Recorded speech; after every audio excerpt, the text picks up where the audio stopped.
Hi there. My name is Sam Baird, and I'll be your host this evening. Welcome to the show that separates the part-time noobs from the leaders of the elite. Welcome to the show that tests whether you're a level 9000 wizard or you still use the right-click menu for copy-paste. Welcome to the show that tests just how much you know about object-oriented programming. That's right, folks. Hello and welcome to Who Wants to Be a Computer Geek.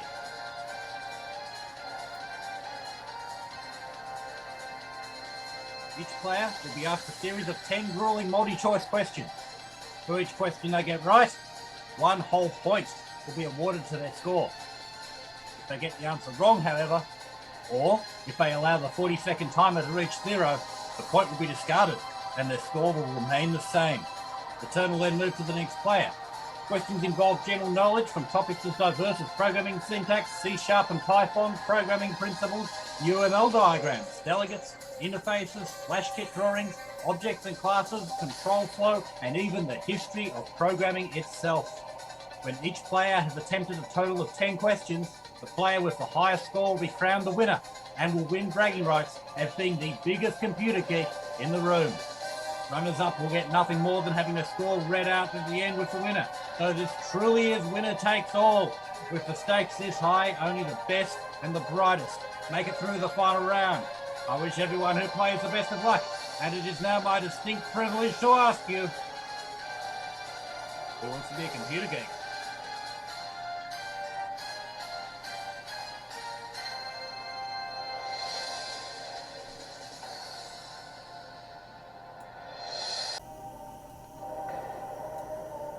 Okay, without further ado, let's get into the game and start the questions. In the .NET run. Okay, now I have to select the number of players. In hot seat 1, we have me, and in contestant number 2, we have me. Okay, so for this demonstration, we have 2 players. Oh, looks like the technician put in the wrong number there. The game caught that he didn't select between 1 and 4 players. Oh, we just can't seem to put in the right values today. Tried to enter in S, and it has asked him to enter a valid whole number. All right. Okay, we actually got the correct number this time, so let's continue the game. Question 1. We should use an array when we A, to store vectors, B, want a second table of values, C, so I want a 2D table of values, B is want a 2D table of values, C, don't have collections.generic, or D, need to use indexes. Tough one, separates the men from the boys. I'm gonna have to go with B. Ooh, and the timer ran out. So that is player 1 misses out on 1 point. Question 1 for player 2.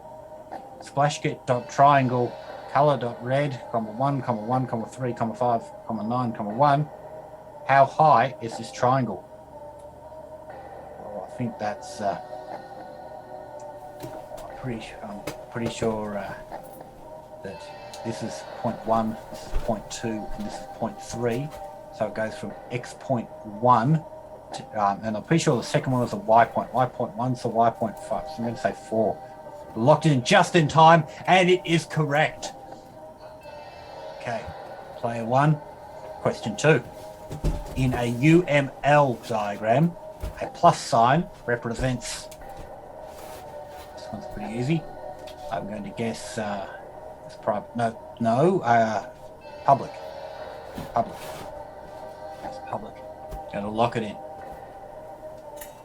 And that is correct. Parent class is to child class. Yes, dog is to puppy, B, owner, C, poodle, or D, kennel. Toss up between puppy and poodle. Going to guess puppy. Not sure of this one, but I'm going to lock it in. I'm going to guess puppy. And that was incorrect. So we don't get the points for that one. Okay, for the following if statement, what can X equal? Now this is, again, a tough one. I'm going to say nothing. Because order of operations, we do the AND statements before we do the OR statements. I know that. And I'm pretty sure. There we go. Renovations. I'm pretty sure it wouldn't be equal to null. So I'm going to guess. Nothing. Didn't lock that one in time. Okay. In a sequence diagram, return values are shown by, quite sure it's D, a dotted line. Yeah, it's D, a dotted line. That's right. Information hiding is part of. Got to be abstraction. Got to be abstraction. That's information. It's totally information hiding. No, that was not it. Must have been encapsulation.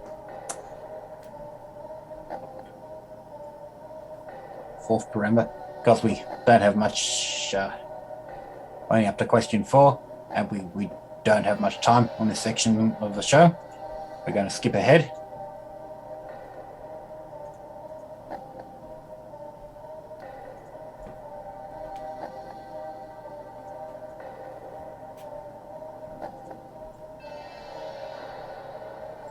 Skip ahead to the final round.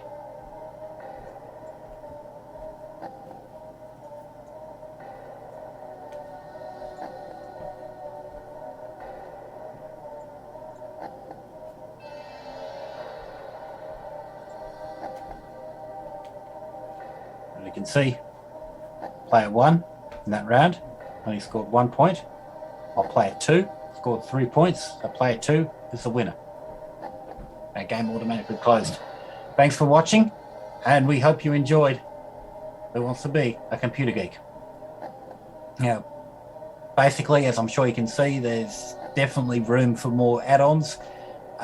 We could have, for instance, a feature that sorts easy questions, moderate questions, and hard questions. It gives easy questions at the start and harder questions towards the end. We probably could do a bit more of an ending function. Of a feature at the end, rather than just reading off the scores and automatically quitting.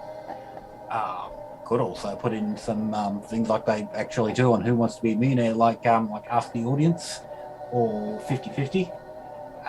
The other feature that would probably be good is if we built the player option into the actual game, rather than having you select the number of players in the console. And finally, the other idea that I had is that would make this pretty awesome is if we could actually get this game networked, so you could join in from other computers, so each player could answer questions on their own screen.